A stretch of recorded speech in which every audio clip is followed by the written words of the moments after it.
Welcome to MB kitchen. আশা করছি তোমরা সবাই খুব ভালো আছো। প্রথমেই বলি, আজকের রেসিপিটা ভালো লাগলে চ্যানেলটা প্লিজ সাবস্ক্রাইব করে দেবে। বাঙালি খাবার মানে শাক, মাছ, সবজি রান্না। জিভে জল আনা বাঙালি খাবার ছাড়া যেন একবেলাও ভাত খেতে ইচ্ছে হয় না। তেমনই অসাধারণ সুস্বাদু একটি খাবার হলো ইলিশ মাছের মাথা দিয়ে কুমড়ো পুঁই শাকের তরকারি। বাড়িতে ইলিশ মাছ আনলে মাথাটা আলাদা করে রেখে এই মজাদার খাবারটি রেঁধে ফেলতে পারেন সহজেই। আসুন জেনে নেওয়া যাক রেসিপিটি। প্রথমে সবজিগুলো কেটে নিতে হবে। আলু, কুমড়ো, বেগুন, পটল, গাঁটি কচু মাঝারি মাপ করে কাটতে হবে। এরপর পুঁই শাকগুলো কুচিয়ে নিতে হবে। পুঁই শাকের ডাঁটা কাটতে হবে মাঝারি মাপ করে। ডাঁটার গায়ে যে খোসা থাকে সেগুলো ফেলে দিতে হবে। মাছের মাথাতে নুন আর হলুদ মাখিয়ে নিতে হবে। এরপর মাছের মাথা ভাজবার জন্য কড়া গরম করে তেল দিতে হবে। তেল গরম হলে দিয়ে দিতে হবে মাছের মাথা। উল্টে পাল্টে মাছের মাথা ভেজে নিতে হবে। মাছের মাথাটা ভালোভাবে ভাজা হয়ে গেলে তুলে নেব।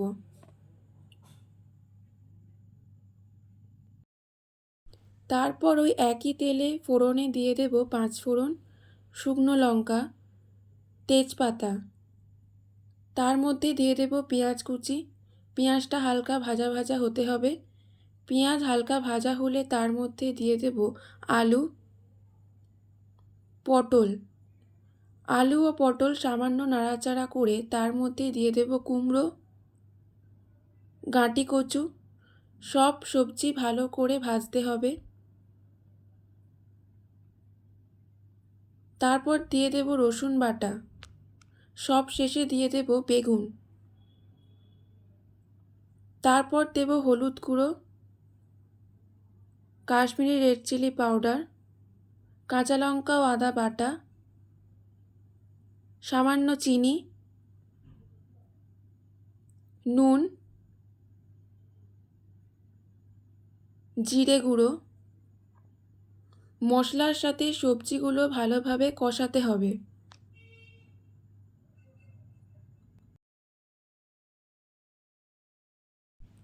এরপর পুঁই শাক দিয়ে ঢাকা দিয়ে দেব।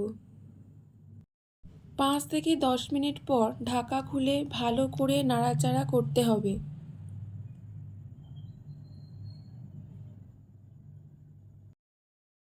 তারপর পরিমাণ মতো জল দিয়ে ঢাকা দিয়ে সবজিগুলো সেদ্ধ হতে দেব।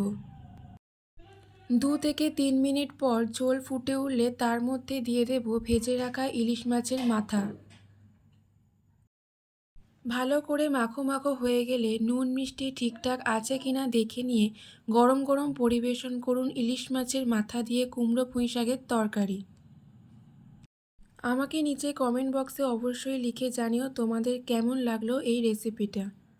ভালো লাগলে চ্যানেলটা লাইক, শেয়ার, সাবস্ক্রাইব করতে ভুলবে না। আজকের মতো এই পর্যন্ত। আবার চলে আসবো অন্য কোনো রেসিপি নিয়ে। ততক্ষণ সবাই ভালো থাকবে, সুস্থ থাকবে আর আমার চ্যানেলের পাশে থাকবে।